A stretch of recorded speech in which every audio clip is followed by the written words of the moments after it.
tajud loomulikult pulsisagedust, kuivõrd tugev see pulss on ja mõnikord ma olen tõesti viinud piirideni, kus tunned, et pea hakkab ringi käima, et ma olen ennast viinud ka nagu katarsisesse teadlikult. Aga mõnikord ka ütleme aktiivse muusika selline läbielamine kehas tekitab ka lihtsalt juba selliseid võnkeid, et sa tajud, et ahaa, nüüd see piir on käes. Kontsentreeritud mõtte edastamine on nagu vabanenud ja see on nagu füüsiliselt selline kõikehõlmav tunne, et pigem on see nagu vabastuse tunne.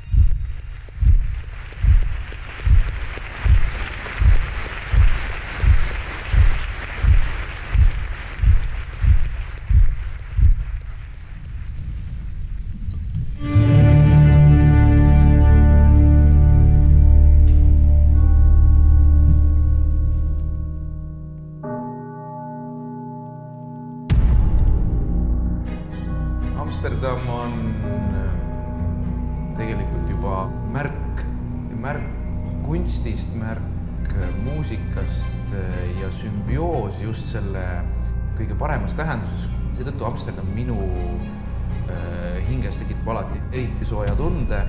Seal on muide ka väga hea noodipood Kontsertgebau kõrval ja ka paar väga head kingapoodi. Ja on olnud hetki, kus mul on tõesti on vaja olnud lakkkingi kontserdipäeval ja sealt samalt tänavalt ma olen ka kõik saanud. No kõigepealt Amsterdami Kontsertgebau dirigentide ruum, kus me praegu oleme, on ajalooliselt väga eriline.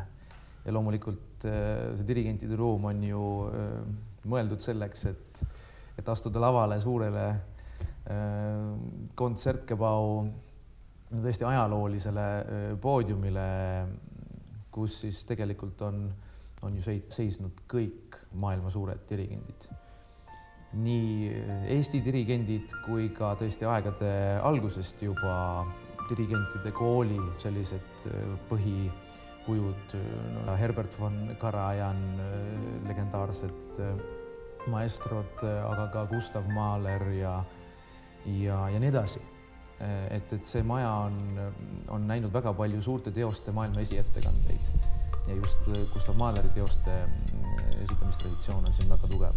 No peaaegu 5 aastat siis seob mitte ainult see maja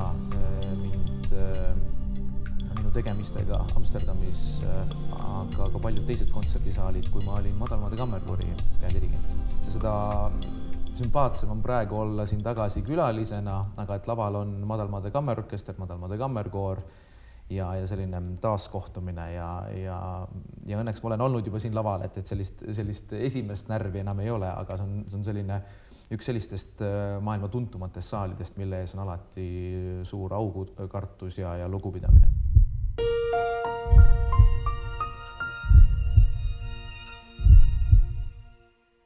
Kui ma võrdlen ennast näiteks Lääne-Euroopas teatud selliste korüfeedega, kes harjutavad 20 proovi ja siis teevad salvestuse, nad võivad ka selle salvestuse keskel öelda, et see ei kõlba kuhugile ja et me tuleme 6 aja pärast uuesti kokku, siis mina seda teha ei saa.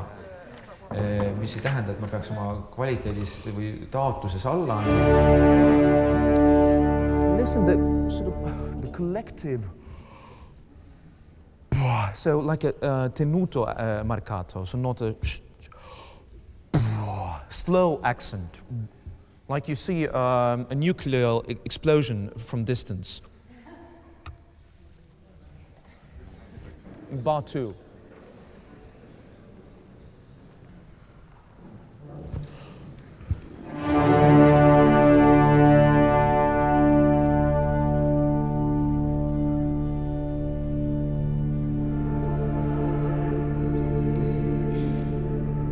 How soft can the organ play in bar 2? Not that. That's too. No, it's too nasal. Well, take the version then in tune, but not too nasal. For us, I would love to hear harp should dominate, and she plays in pianissimo, maybe piano, but let's listen to her color. Just A.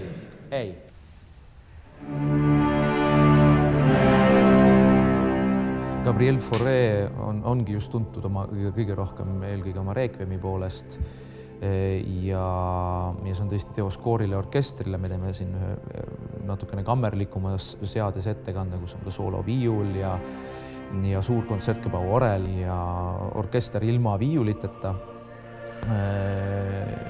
Koor, 2 solisti. Me oleme seda teost siin juba korra ette kandnud paar aastat tagasi, nii et mälestused on olemas sellest ja see sobib erakordselt sellesse akustikasse, mis on selline ümar ja sametine.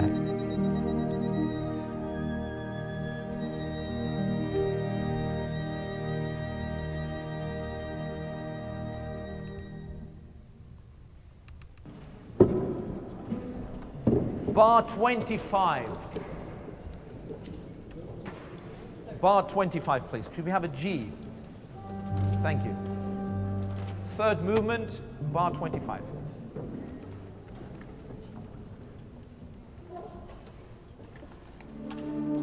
Mater.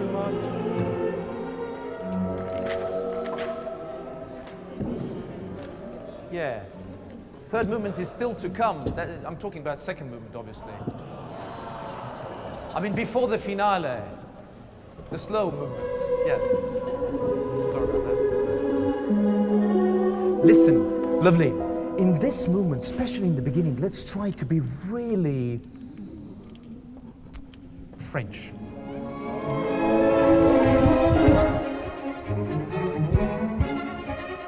Prantsuse kaasaegne helilooja Guillaume Connaisson, kes on praegu, ma arvan, tõusev täht kompositsioonimaailmas ja tema valguse liturgia, Liturgie de Lumière kannab teos pealkirja ja 3-osaline erakordne teos ja just koorile ja orkestrile.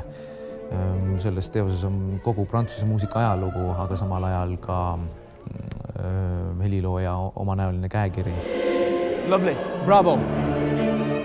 It sounds very nice, vocally beautiful, more presence. Every beginning, n, a l, a f. Also, through the expression. Lovely. Thank you so much. Have a good concert.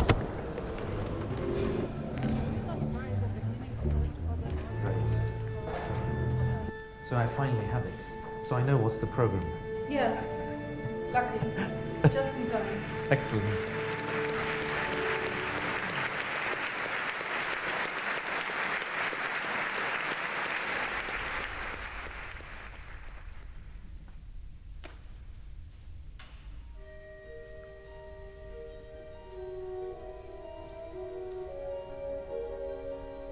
Erakordne, kui lähedased pereliikmed on saalis toetamas ja minu ema on tõepoolest olnud selline muusika kirglik fanaatik ja ka minu toetaja, et selline energeetiline toetus, mida siis on saalis tajuda ja viimasel ajal ongi kujunenud välja olukord, kus ma kohtun oma emaga rohkem välismaal kui Eestis, seepärast Eestis on tavaliselt nii tihe aeg ja palju toimetamisi. Ma olen ise nii uudishimulik, ma tahaksin kõik tema kontserdid ära kuulata ja vaadata. Mulle nii meeldib kõik see, mis ta teeb.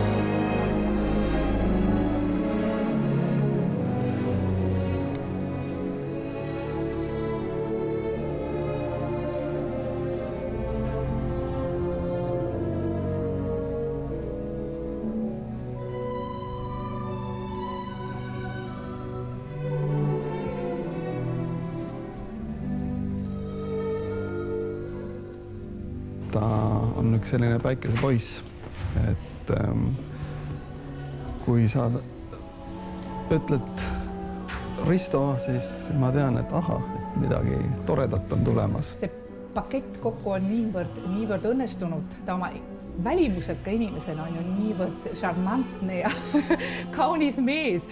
Ma usun, et Risto Joost on just seda tüüpi kunstniku natuur, kes ei taha vähesega leppida. Risto Joosti nimega meenub mulle üks seiklusi otsiv noor poiss, kes huvitub kogu maailmast enda ümber. Esimene kohtumine. Ta tuli kammerkoori lauljate konkursile. Ja ta jäi väga meelde selle tõttu, et ta oli esimene kontratenor, kes tahtis tulla Filharmonia kammerkoori. The third thing about Risto, he is thrive for excellence. He is not afraid to try things. Ta võib enda ümber inimesi sütitada tõesti tunde nii verbaalselt kui ka muusikaliselt. Ja ta on kindlasti väga suur maksimalist. Väga siiras, soe, vahetu, aga samal ajal väga niisugune taktitundeline heade maneeridega kõige paremas mõttes. Risto on selline, minu jaoks selline nagu laps kõige paremas mõttes. Temas ei ole surnud see sisemine laps, mis nii paljudel täiskasvanutel tänapäeval kipub surema.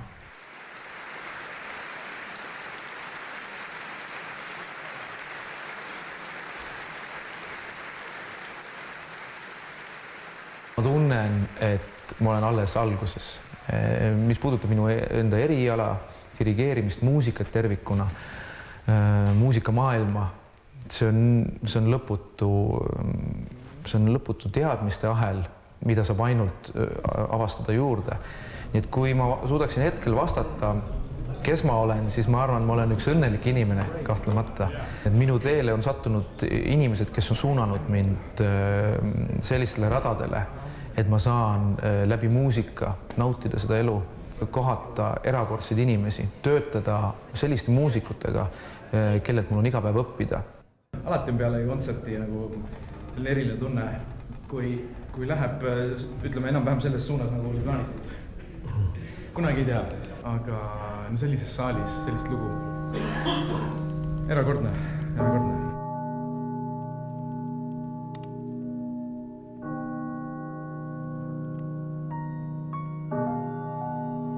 Mäletan seda, et mu ema laulis minule. Ema laulis, ma mäletan sellest ajast, kuna me elasime 6. korrusel, siis õhtu päike paistis aknast sisse ja see oli selline, kui päike paistab, siis on alati selline positiivne atmosfäär. Ehk siis ma mäletan, kodus oli hästi palju soojust. Meie elasime kesklinnas Kalevi spordihalli lähedal ja sel ajal oli ümbruskonnas väga palju lapsi, tema ealisi. Mul on meeles ka kas või igasugused poistekampade liikumised ja meil oli ju põhiline ikkagi see, et meie teisel pool Imanta tänavat olid Tvigateli majad, kus siis elas tol ajal valdavalt vene keelt kõnelev seltskond ja siis sellised poisiaja, sellised väiksed kivisõjad üle mäe ja... Ta oli väga hea poiss ja ta oli ka sõnakuulelik, aga tal kadus ära ajataju. Kella ei olnud ka, telefoni ka ei olnud sel ajal. Ja isegi tuli sinna spordihalli ümbrusesse teda otsima minna. Ja ühel heal päeval ma avastasingi ta spordihalli saalist. Minu mälestused on jah, kuidagi, nad ei ole kuidagi muusikaga ausalt öeldes üldse seotud algselt. Pigem sport, keskturg, kesklinna melu, olümpiahotell. Kunagi oli selline pood nagu Aiapood Stockmanni vastas. Ja muide, see on sellesama ortodoksi kiriku taga, mis on täpselt Liivalai ääres. Ja ma mäletan seda hetke, kui sinna toodi müügile banaane. Ikkagi 90. alguses oli ju see kesklinn ka selline natuke heitlik, sellised kasiinourkad hakkasid tekkima ja sellised baarid ja klubid, mitte et ma oleks nüüd meeletu pidutseja olnud, aga see kõik mõjutas. Käisin ka mina ema käest raha küsimus, et kas ma saaksin osta markade eest lotot on ju kusagil putkast ja siis need markade eest minna kuskile valuutapoodi ja siis jälle äkki veel minna mängida natukene mänguautomaatidega, et mine tea, äkki tuleb jackpot ja ühesõnaga kõik sellised 90. alguse mõjutused olid täpselt samamoodi kesklinnas ju eriti tajutavad. Selles mõttes oli mulle väga loomulik, et laps tahab kõike teha. Ja ühel heal päeval ma avastasin lehest, oli kuulutus, et Eesti poistekoor võtab vastu noori väikseid poisse. Ja ma küsisin tema käest, et kas sa tahaksid sinna koori minna proovima. Aga tema oli kõigega nõus. Ja läksime Estonia kontserdisaali siis ette laulma. Tere poisid! Tõuseme püsti. Täna oleme kõik kokku tulnud selleks, et Mummi kontserti laule harjutada. Laulame hääle. Lootusrikas keskkond. Ja kuna mind suunati just Katrin Raamatu poolt kohe muusikakeskkooli, siis see kohe oli kuidagi orgaaniline tervik. Ja kuna õnneks mind võeti vastu, katsed läbisin, siis poistekoor, muusikakeskkool ja korvpall, Kalevi spordihall hakkasid kuidagi paralleelselt või sellise kolmikuna eksisteerima. Keskkooliaeg tegeles väga palju spordiga, tegi palju nalja, viskas vempe, kiusas teisi mingil määral. Ma ei ole kindlasti oma nooremas eas olnud mingi pühak. Mul oli Risto pigem tollel hetkel pinnuk silmas, et prooviaeg lollusi tegi nagu koolipoisid ikka, lausa 12. klassis, ja täiesti teisest ooperist, kui akadeemias oma koori tegi. Selles on nagu Jeeriku pasun. The Lord gave the word. Laulge saali. Great was the company of the preachers. Alustame vaiksemalt. Great was the ühesõnaga quasi kahe peale. Kolmas takt. Kui Risto selle kooriakadeemiale asutas ja meid kokku kutsus, siis esimesest proovist saadik sain ma aru, et nüüd on tegemist millegi oluliselt nagu tõsisema ja kõrgema tasemega asjaga, kui ma seni koorides olin kogenud. Üks asi on professoriga töötada klassiruumis kahe klaveriga ja selle üle ma olin väga rõõmus. Ja professor Kuuna Areng andis mulle tõesti eluks väga olulisi näpunäiteid, mitte ainult dirigeerimisvallast ja erialaga seonduvalt, vaid eluliselt, eeskujuna, aga inimesena. Aga see kõik tuli ju läbi proovida. Ja elus organism on midagi sellist, mida sa saad ikkagi tajuda ainult reaalses protsessis. Sorry.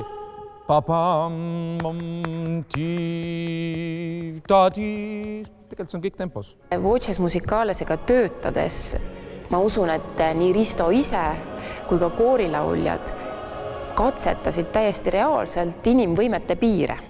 Et see muusika tegemine, see detailne lähenemine, see lihvimise filigraansus, et tihtipeale need nõudmised ulatusid peaaegu, et nagu kosmosesse, aga me tundsime, et me oleme võimelised mingeid asju sooritama ja loomulikult pikemaid fraase lauldes mingid asjad lahustusid, aga see mingi teadlikkus nendest muusikateostest ja loomulikult see mälestus on ju siiani kogu nendest programmidest, mida me seal õppisime.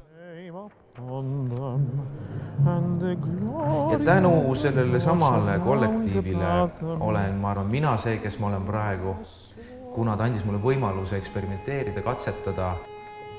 Et rakendage täpselt sama teile. Laul ühesõnaga niimoodi, et teate, mitte te esitate oma partiid selle koha peal, vaid et see jõuab selle energia üle jumaliku energiaga, selle väega peab kohale jõudma. Ma tahan seda väge tajuda, seepärast, et mind ei huvita selle teose esitamine. Mind huvitab ainult see energia, mida teie pakute.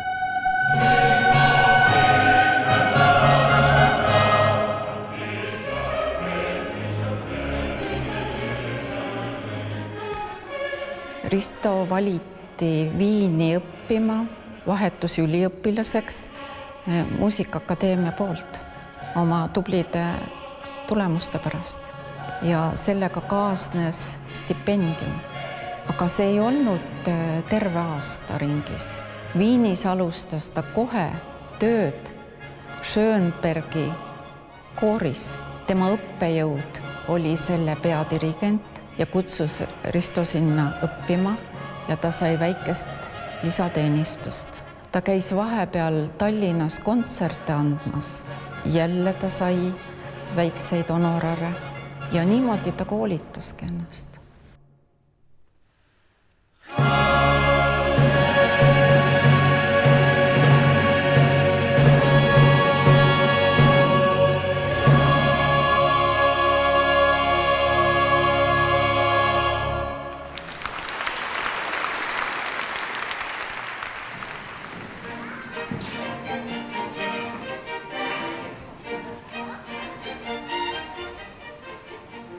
Estonia teater on minu, ma arvan, inimeseks kujunemise lugu ja just läbi selle süsteemi. Ma esimest korda puutusin Estonia teatriga kokku tegelikult läbi Muusikaakadeemia.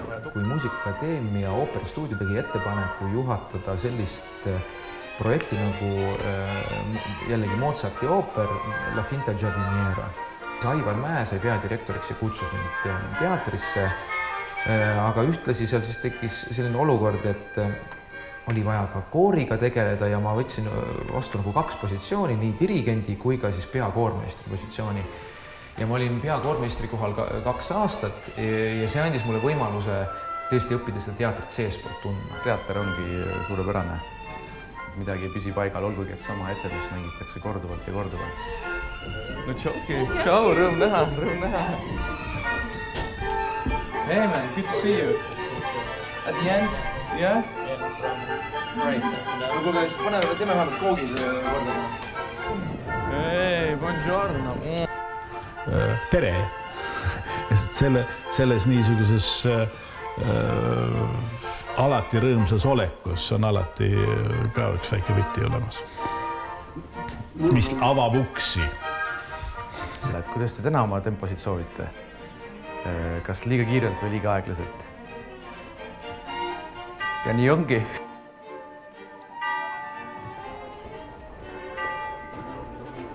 Rahvusooperil on asendamatu koht minu muusiku teel. See orkester, Rahvusooperi orkester on mulle õpetanud ellu jääma. Ma arvan, et igas olukorras ja reageerima kiiresti ja õpetanud üldse, kuidas üks selline komplitseeritud mehhanism töötab, sellepärast, et see erineb ikkagi väga palju tavalisest orkestri tööst, orkestri spetsiifikast.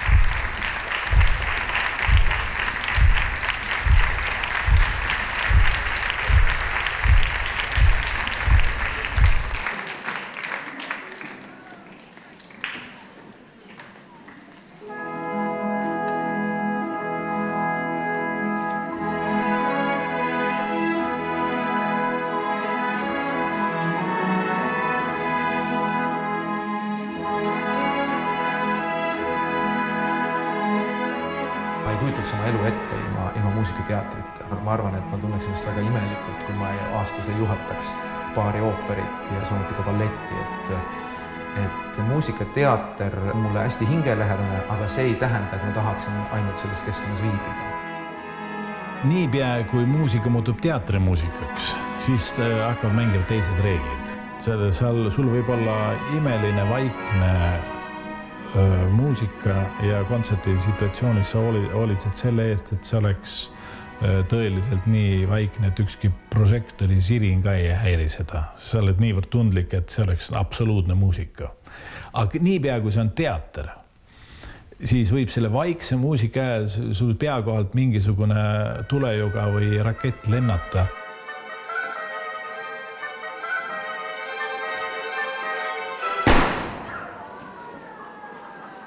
Siis see on teater. See ei ole midagi teha. See on hoopis teine võti.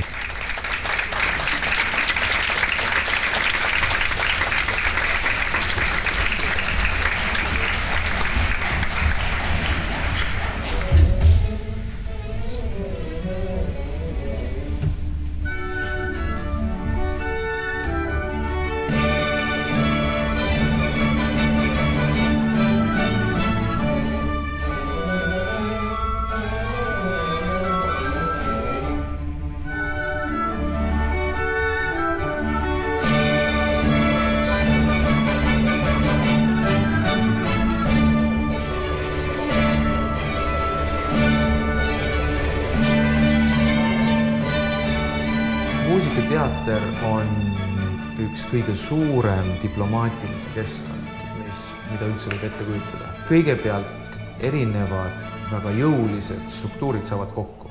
Saab kokku teater, lavastaja, muusikaline üksus ehk siis orkester, dirigent, lauljad ja lisaks, ma mõtlen teatri all siin, eks ole, kogu seda teatrimaagiat, valgust ja teatri võimalusi. Ja need peavad hakkama koos sünkroonis tööle.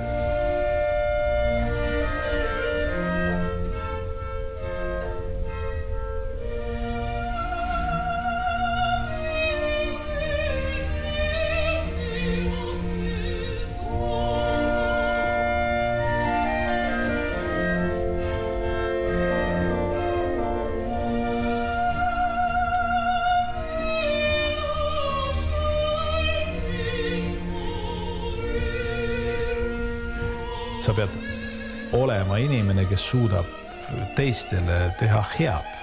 Üheskoos erinevates žanrides dirigent, ta peab olema lihtsalt nagu hallias, kes seda kõike muud nagu respekteerib teiste poolt erinevates žanrides. See on kompromisside kunst.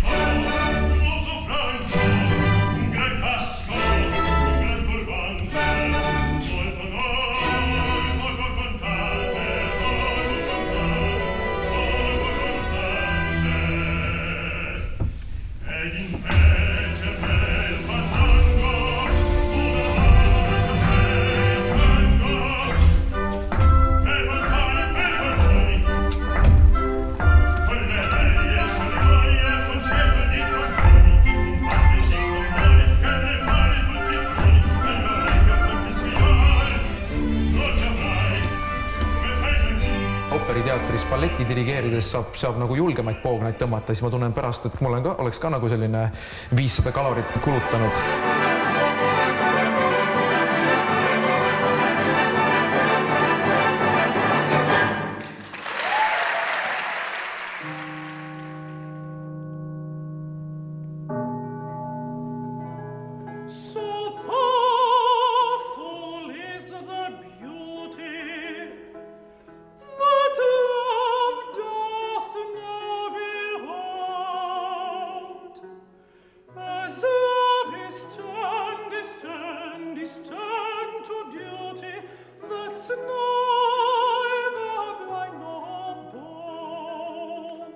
Mul tuleb meelde see, kuidas ma kuulsin teda esimest korda laulmas fantastilise tämbriga kontratenori soolot. Sellest hetkest ta jäi mulle kui muusik väga sügavalt meelde. Risto hääl, see kontratenor, on üliharuldane nähe, sest barokkajal, vanadel aegadel kastreeriti tihti ka noori poisse.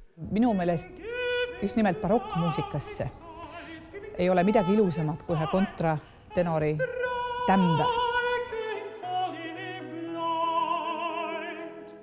Kontratenorini jõudmine oli niimoodi, et kui ta oli Eesti poistekoorist juba hääle murdesse läinud, ühel päeval helistas professor Menno Laul ja ütles, et tema näeb Ristos seda häälematerjali, et laulda kontratenorit. On olemas Norra kontratenor õppejõud ja ta tahab teha ühe projekti 3-aastase ja Põhjamaade poisse siis ta käis ja kogus kokku. Poisid laulsid, nende häälepaelu filmiti, räägiti nendega ja niimoodi nad õppisid ja laulsid, käisid erinevates riikides kontserte andmas ja see talle väga aldis.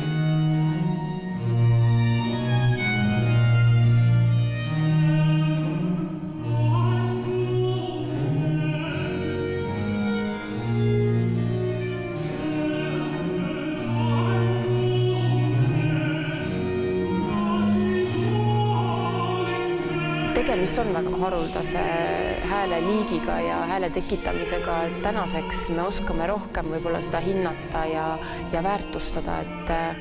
Ja loomulikult tänu sellele Risto ju käiski välismaal ikkagi laulmas, et siin oli seda rakendust vähem, et Paul Hillieriga ta tegi väga palju koostööd.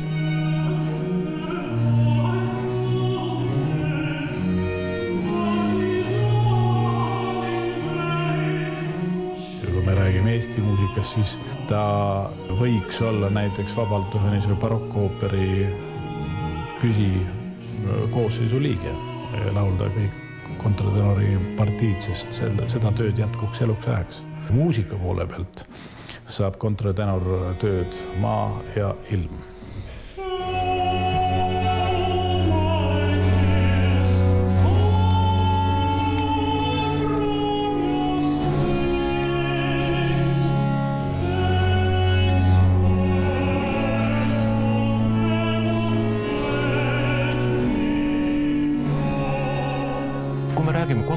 lauljaliku hääleliigis see on üsna spetsiifiline musitseerimise vorm. Kui laulja valib omale vokaalseks tööks sellise hääleliigi nagu kontratenor, siis see nõuab tegelikult jäägitud pühendumust. Kõik seesama tegelikult, mis kehtib tema dirigeerimise puhul, see kehtib ka tema laulmise puhul, et ta teeb seda hästi ja kirglikult ja loodus on talle andnud ilusa häälega.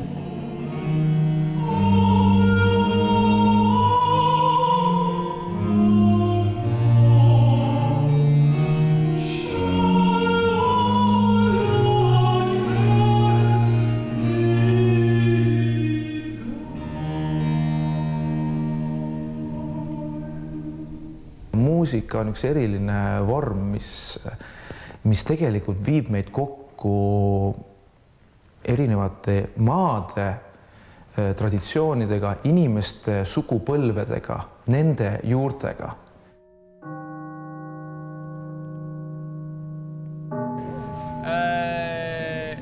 Jüri jääb siia alla nagu visuaalseks efektiks. Tšellod üritame panna niimoodi siia keskele. Siis üritage viiulid minna natuke rohkem kompaktsemalt kokku ja võib-olla isegi teisele poole ka, vaadake, mis võimalik on. Ja võib-olla olete seal külje peal, ühesõnaga paneme selle pildi kuidagi toimima.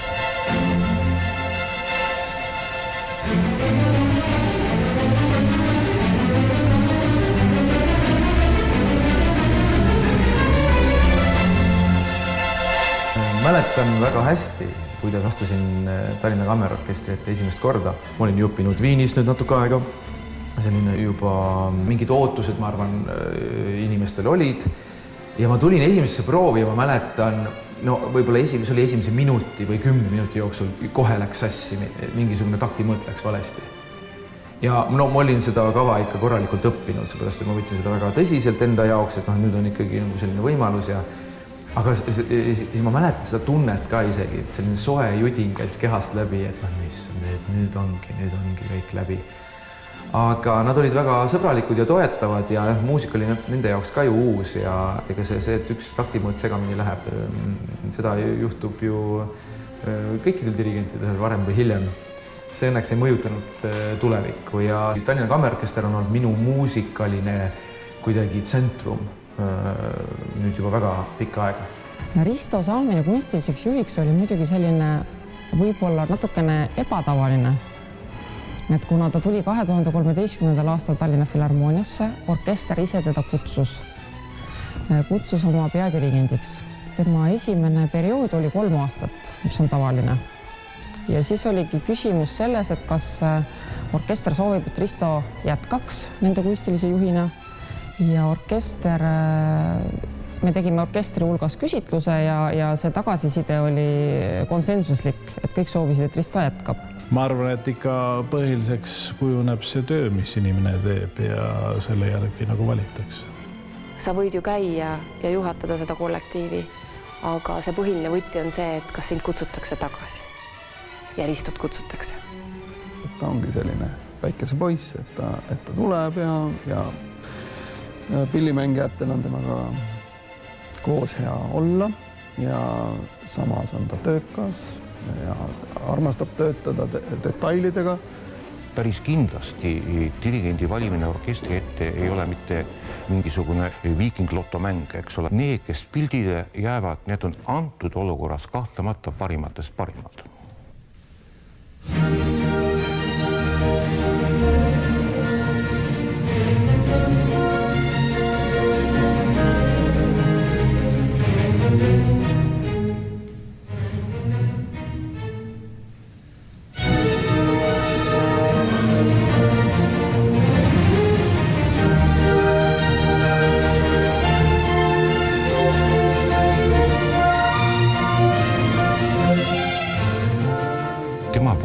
Alati köitab just see, kuidas ta näeb ja tunnetab seda tervikut. Publik, kes istub saalis, saab sellest osa ainult ja ainult siis, kui dirigent on mõelnud läbi kogu kontseptsioon ja oskab seda veenvalt avada. Praegu hämmastab mind tema tohutu kiire areng et see, milliseks dirigendiks ta on kujunenud. See Tallinna Kammerorkester on temaga koos töötades leidnud hoopis nagu uue ja hea hingamise.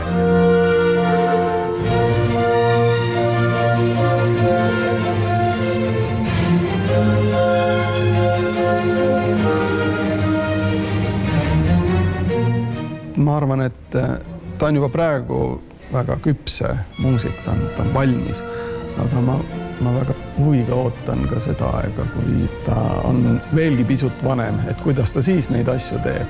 Sest on ju Neeme Järvi öelnud, et see on elu teise poole amet, dirigeerimine. Risto Joost on tohutult andekas inimene.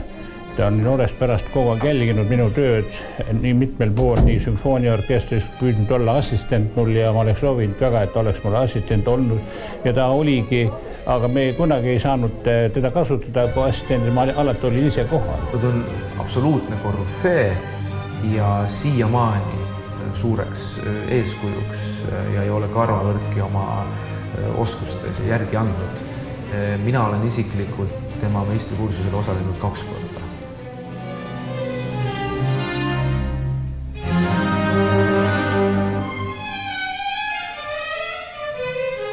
No kui ma dirigenti esimest korda kohtan, siis niisugustel inimestel, kes midagi juhivad, neil on juba omaette aura.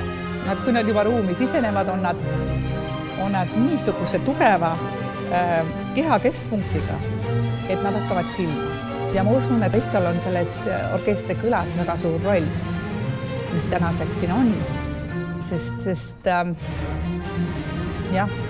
see inimlikkus ja tänutunne, mis mulle tundub, mida Risto just nagu inimestele ka näitab, see loksutab asjad tihti nii õiges suunas liikuma, et see on lausa lust temaga koostööd teha.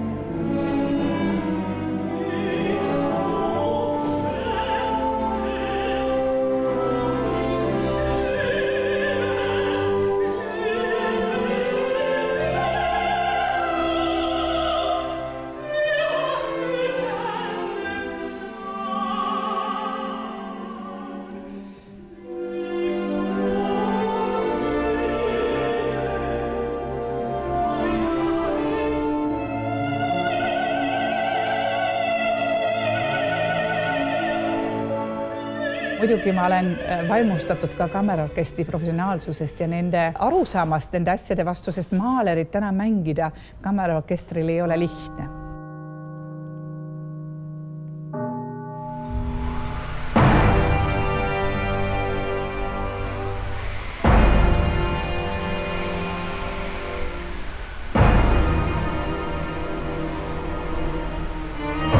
Birgitta festival on ainukene muusikafestival meie regioonis, mis on keskendunud muusikateatrile tervikuna. Ja Birgitta festival loodi aastal 2005 ja see kohe alguses sai väga erilise tähenduse, kuna koht, kus Birgitta festival toimub, on ju ajalooliselt, isegi võiks öelda dramaatiliselt vastukäiv. Ehk siis Pirita klooster. See on hästi konservatiivne ja selline pühalik keskkond, kus bakhanaali korraldada ei sobi. Ja maestro Klass lõi sellega eesmärgiga pakkuda Eesti publikule laiema põhjalisemat ülevaadet, mis toimub selles maailmas. Ma arvan, et Risto Joostil ja Erik Klassil tekkis see ühisosa vastastikuste loomulikuliste otsingute käigus. Risto Joosti selline avatus ja nii-öelda karbist välja mõtlemise võime oli see, mis Erik Klassile olevat imponeerinud. Ja sellest tekkis järgmine idee tuua lavale aastaajad. Like everything that is new, the difficulty is that not too many people done it before you. So this is also a good thing. So you can actually express more what you do and not copy other people. But the element that is difficult in a festival is that you have 5 days to do a job that normally would take 4 weeks. So the level of stress can be sometimes high, but the joy when things come together is even greater. Tal on väga hea stressitaluvus ja ta suudab kogu selle protsessi lõpuni ja ka kõige kriitilisemates situatsioonides jääda lõpuni viisakaks. mis on väga suur oskus. Et ma arvan, et ta ongi selline päikesepoiss.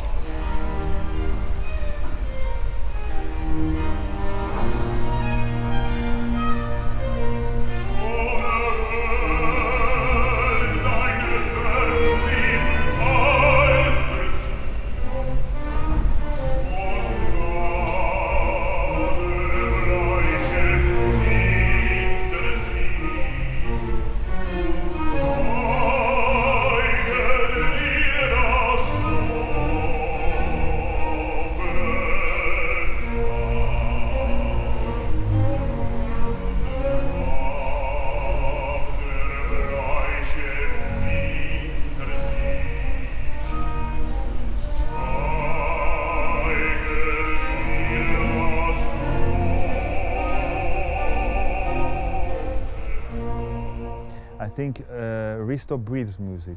Everything in his being is music. And it's his joy to see that at work and at life. That's the one thing, so he's music. The other thing, he's a true friend. And a true friend means that one can trust him. And trust is something that we should not pay less attention to in our life today. Otherwise, life can become very lonely when you don't trust people. And in order to succeed as a team, you need to trust one another. So as much as I trust him, I hope that he trusts me at work and as a friend.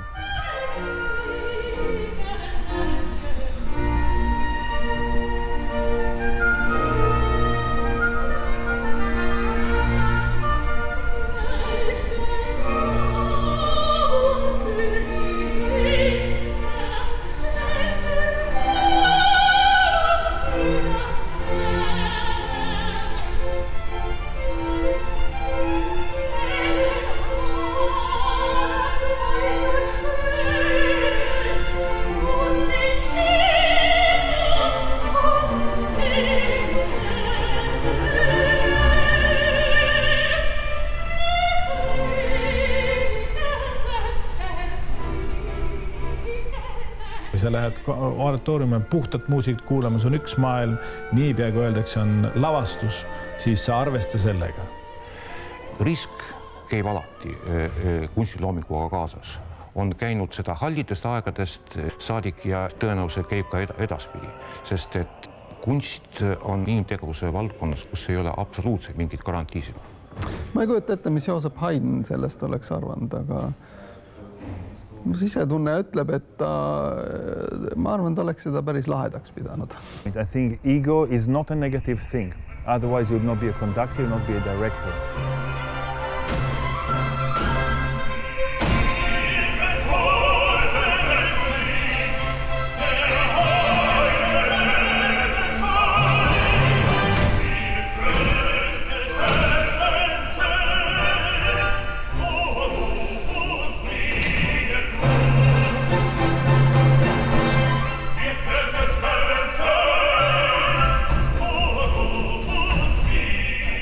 Tänaseks on kindlasti Birgitta festivalist saanud üks Tallinna kultuurisuve selline tähtsündmus. Sarnast muusikateatrifestivali lähiriikides ei ole.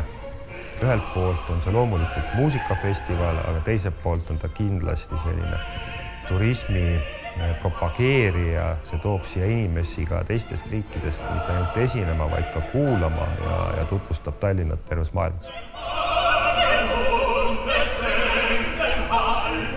Maestro klassi käejälg või sõrmejälg on selle festivalil alatiseks olemas, kuna iga festival alates eelmisest aastast on ka pühendusega maestrole.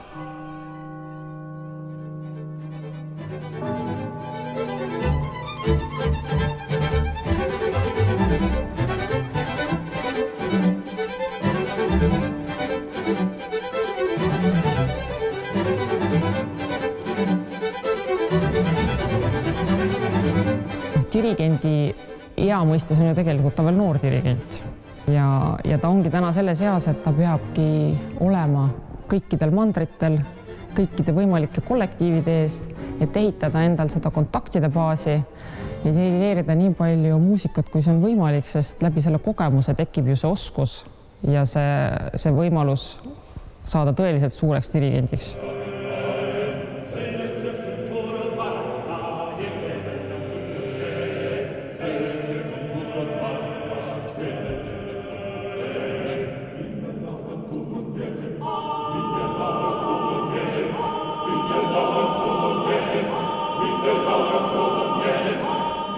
See võib mingil seas olla päris suur ihaldusväärsus. Ma arvan, et see on iga inimese enda sisemine kell ja sisemine vajadus, kuidas sa ennast hästi tunned.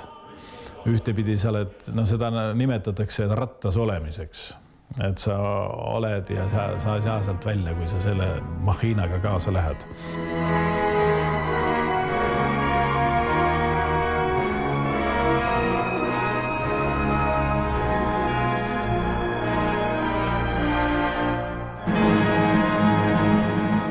Muusikakeel on nii rahvusvaheline keel, et kui me räägime, et eestlased on kodus Eestimaal, sest nende keel on siin Eestis, siis muusikakeel on nii rahvusvaheline ja sellest keelest saavad aru nii jaapanlased, nii ameeriklased, mis iganes rahvus. Et kui me räägime nagu muusika kodus, siis see on tegelikult inimeste südames.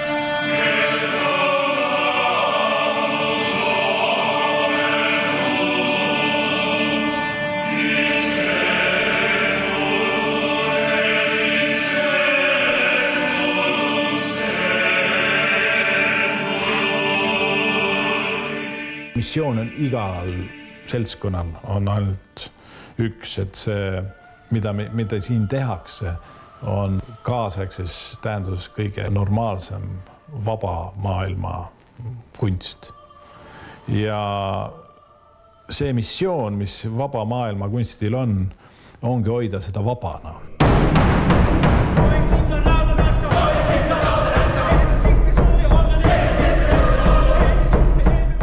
Tõnu on looja. Looja annab kaasa kollektiivile hinge ja see hing tegelikult, kui seda just ära ei murta või ei väänata kuidagi, jääb sellesse kollektiivi alatiseks.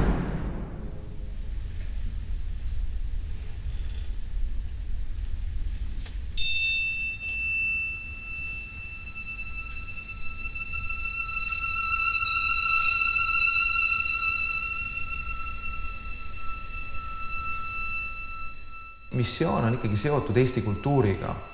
Päris palju aastaid ma olingi kammerorkestri juures nii-öelda see uue muusika dirigent ja ma arvan, et see kooslus kammerorkester ja Eesti muusika on väga sõbralikes suhetes ja ma usun, et see jätkub väga pikalt.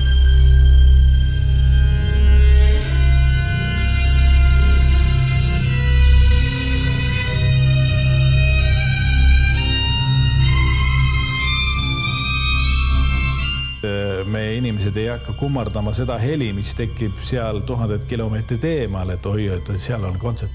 On ikka nii, et kui esimesel noodi lood sa tegeled muusikaga, see on seesama üks aeg. 10 sekundit on siin samasugune nagu Carnegie Hallis. See kõla, mida sa juhatad, on see kõik see sama.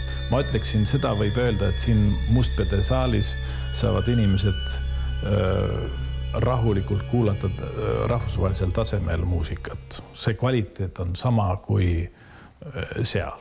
It's a small by size orchestra, but the sound is big and it's a high quality orchestra that deserves international recognition.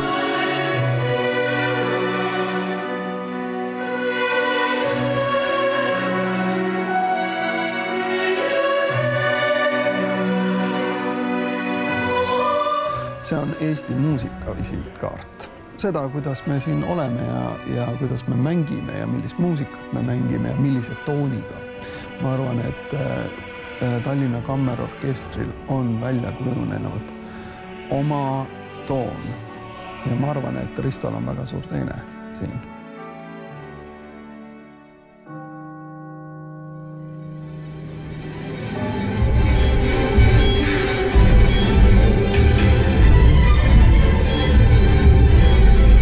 Ikka Risto poolt tuli see algne idee. Me tegelikult tunneme Ristoga üksteist päris ammustest aegadest ja me aeg-ajalt kokku saades vestleme igasugustel hulludel teemadel. Me hoiame nagu sellisest tervikust kinni, aga seal on kohti, kust läheb täitsa nagu vabaks ära ja ilmselt ei helilooja ise ega ka meie ei saa nagu enam aru, et kus piirides see täpselt seal liigub ja jookseb. Ma arvan, see on kindlasti seiklus. Kõikide selliste suurepäraste muusikaliste koosluste tegelikult see põhiline platvorm on ju see kahe inimese vaheline sünergia.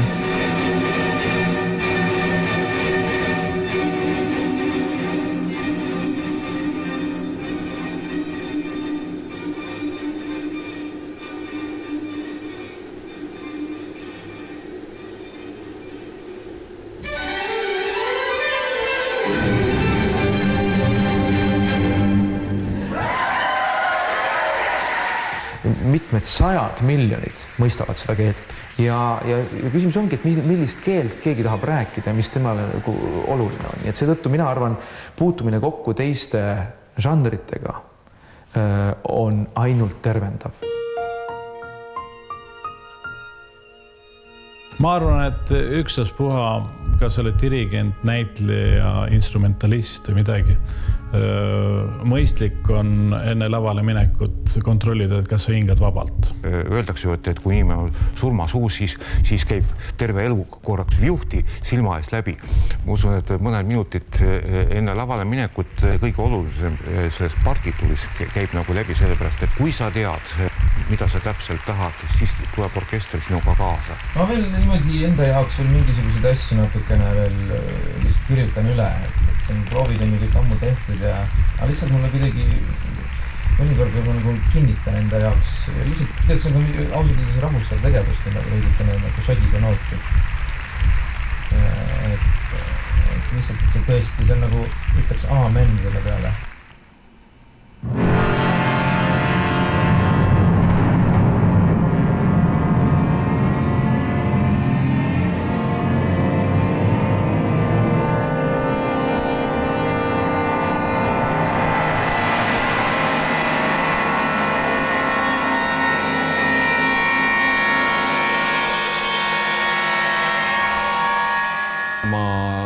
Olin nagu väga intensiivselt vaimustatud sellest, kuidas ta selle 4. sümfoonia Magma Versoga läbi viis ja millise suurepärase ansambli koos Eigo Rosinaga ta pani seal kokku.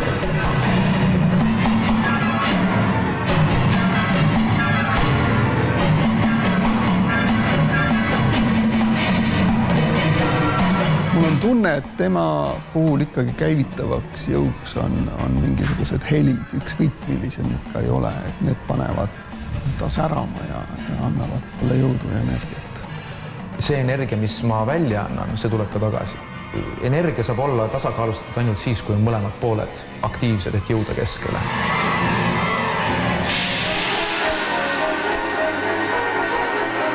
Eestlased üldiselt peaksid üksteist abistama nii palju kui võimalik, seepärast, et meil on tohutult palju andekaid inimesi siin ja me ei tohi jääda siia oma piiridesse, teha oma kunsti väljaspool ja näidata, mis see Eesti kultuur üldse on.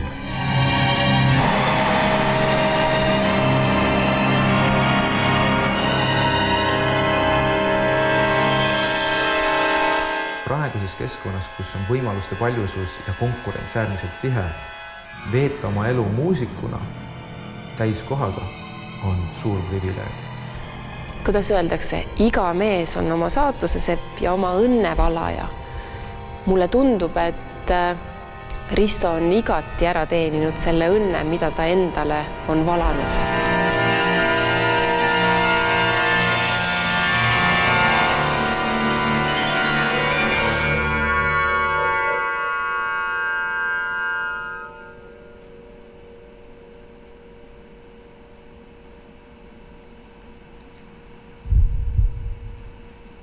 Ma arvan, et see ongi see, mille pärast me seda teeme. Neepärast, et teised inimesed annavad meie tegevusele mõõtme. Et sa võid olla Robinson Crusoe küll ja ellu jääda ja hakkama saada ja sinu parim sõber võib olla papagoi on ju, või eks ole, Cheetah, eks ole, Tarzani filmist, aga meil on vaja tagasisidet ja inimene on sotsiaalne olevus ja me teeme seda teiste inimeste pärast. Ja ilma publikuta ei saa muusika oma lõppfaasis sellist tähendust. sealt tekivadki traditsioonid, tagasiside ja selle muusika ülevus. See on ikkagi see inimeste antud lisatõuge, mis need teosed ellu tõstab.